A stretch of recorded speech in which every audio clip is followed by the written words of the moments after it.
La Russie impute la responsabilité de l'attentat contre des écoliers à Damas aux terroristes et aux partis étrangères qui les soutiennent.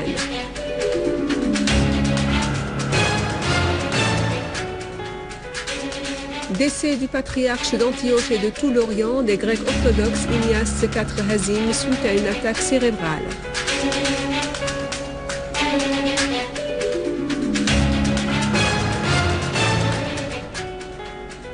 Poursuite des sit-ins et des rassemblements devant le palais Al-Ittihadiyya pour contraindre Morsi de reconsidérer ses décisions.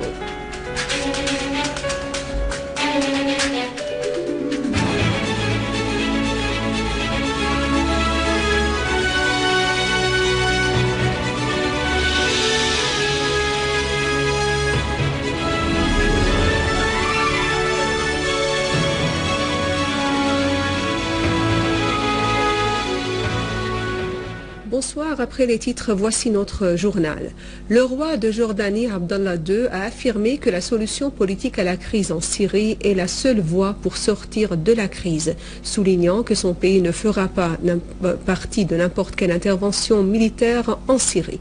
Dans une interview accordée aux deux quotidiens, Al-Ra'i et Jordan Times, et publiée aujourd'hui, le roi jordanien a souligné que l'échec ou le retard dans l'aboutissement à une solution politique en Syrie compliquerait la situation sur le terrain et aura des répercussions catastrophiques, appelant toutes les parties concernées à mettre l'intérêt de la Syrie et de son unité au-dessus de tout autre intérêt.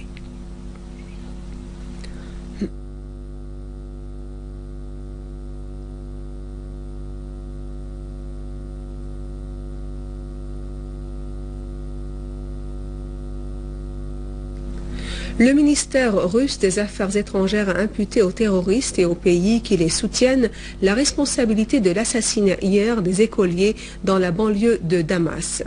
Dans un communiqué publié aujourd'hui, le ministère a exprimé ses condoléances aux Syriens, affirmant sa condamnation absolue à toute forme de terrorisme.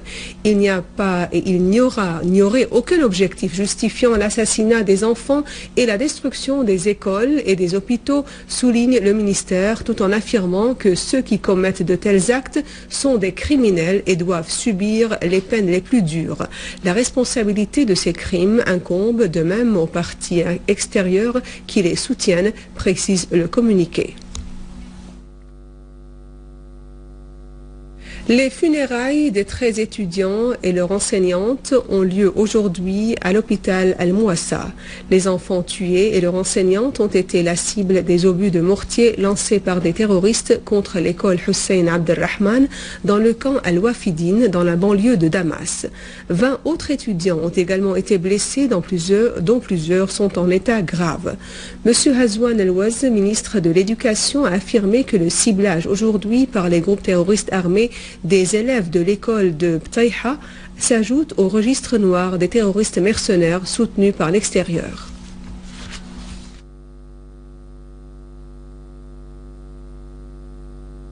À Damas campagne, les forces de l'armée arabe syrienne ont poursuivi aujourd'hui leur traque des terroristes affiliés à Al-Qaïda.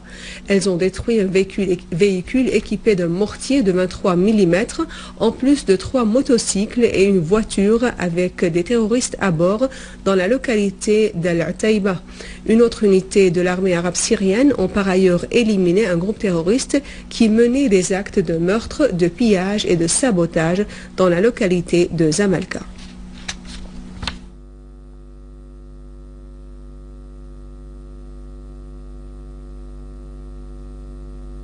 À Daraa, une délégation du ministère de la Réconciliation nationale regroupant 40 personnalités, dont des médecins, des ingénieurs, des professeurs, des avocats et des paysans, a rencontré le gouverneur de la ville, Mohamed Khaled Al-Hanous.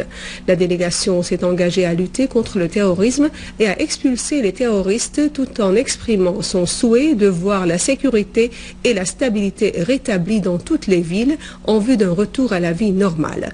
Pour sa part, le gouverneur de Daraa s'est engagé à la reconstruction des infrastructures qui ont été détruites par les groupes terroristes armés et ce en collaboration avec la société civile.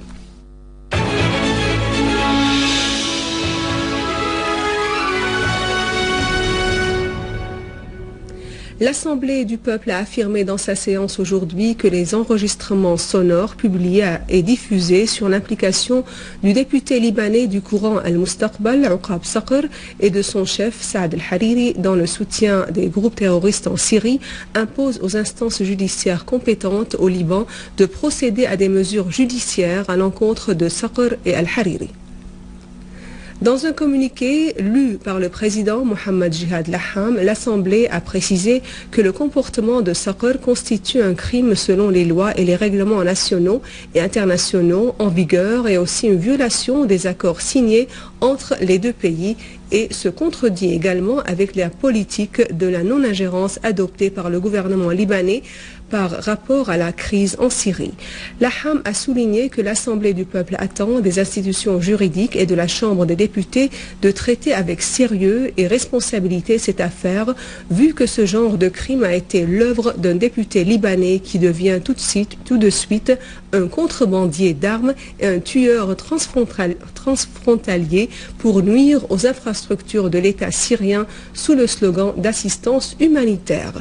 Le crime perpétré par Saqr selon Laham sous les ordres de Saad Al-Hariri ne peuvent passer facilement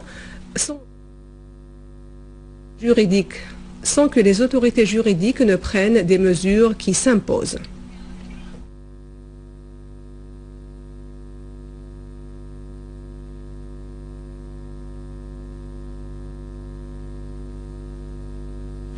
Le Premier ministre Wael Al-Halaqi a souligné l'importance de la complémentarité et de la coopération entre les pouvoirs législatifs et exécutifs en ce qui concerne l'élaboration des politiques et des lois nécessaires en vue de répondre aux besoins essentiels des citoyens et de développer tous les secteurs de services dans tous les gouvernorats syriens. Au cours de son entretien avec une délégation des membres de l'Assemblée du peuple représentant le gouvernorat de Damas-Campagne, Al-Halaqi a insisté sur le rôle que peuvent jouer les membres de l'Assemblée du peuple pour dénoncer le complot tramé contre la Syrie, sa stabilité, son économie nationale et son unité. Al-Halaqi a souligné la capacité de l'économie syrienne de se maintenir ferme et de persister face aux sanctions et à l'embargo injuste.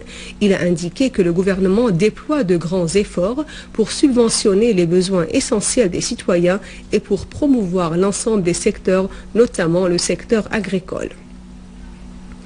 Le ministre de l'Information, M. Amran Zabi, a affirmé que l'escalade de la campagne médiatique farouche contre la Syrie reflétait une régression des groupes terroristes armés devant les coups de l'armée arabe syrienne qui s'avance dans toutes les régions et encercle les positions des terroristes. Au cours d'une séance de l'Assemblée du peuple, le ministre de l'Information a évoqué le plan d'investissement mis en place par son ministère pour 2013 et estimé à près de 2 milliards de livres syriennes. Il a souligné la nécessité de soutenir les différents établissements du ministère de l'Information, soulignant dans ce contexte le soutien moral et financier accordé au ministère via l'Assemblée du peuple en dépit des défis économiques et le retombé sur les budgets.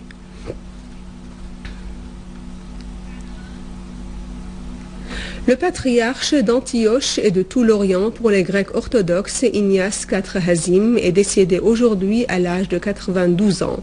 Le patriarche avait été hospitalisé hier en soins intensifs suite à une attaque cérébrale. Le patriarche d'Antioche et de tout l'Orient pour les Grecs orthodoxes, Ignace IV Hazim, n'est plus de ce monde suite à une attaque cérébrale qu'il avait subie hier. Le parcours du défunt a été marqué par son attachement à une Syrie puissante et fière de la coexistence et de la cohérence entre les diverses composantes de la société syrienne. Le patriarche Hazim était né en 1921 à Mhardé dans le gouvernorat de Hama. Après des études scolaires en Syrie, il a fait des études de littérature au Liban avant de rejoindre le service ecclésiastique à l'archevêché orthodoxe. En 1945, il part à Paris où il fait des études de théologie à l'Institut Saint-Serge. À son retour en Syrie, il procède à la fondation de l'Institut de Balamand où il a servi comme doyen de l'Institut. Il fut aussi parmi les fondateurs du mouvement des jeunes orthodoxes en Syrie et au Liban en 1942. Il contribua en 1953 à la fondation de la Ligue des jeunes orthodoxes mondiale et au lycée théologique.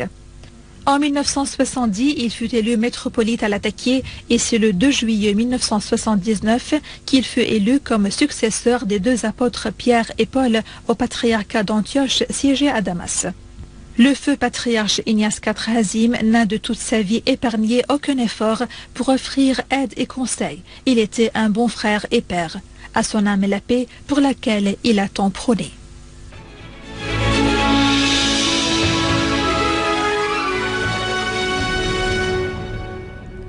Le nombre des tentes des Égyptiens observant le sit-in devant le palais Al-Ittihadiyya au Caire est en augmentation aujourd'hui après l'annonce de certaines forces politiques de la poursuite du sit-in contre la déclaration constitutionnelle de Morsi.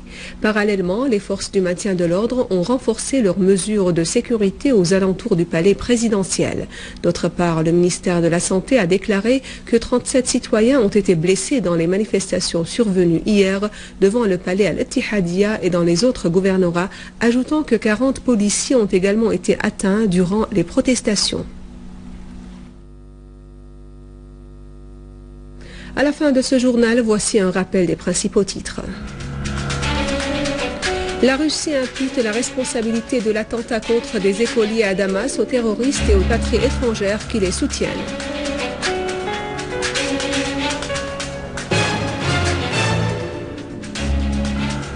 Décès du patriarche d'Antioche et de tout l'Orient des Grecs orthodoxes et Ignace IV Hazim suite à une attaque cérébrale.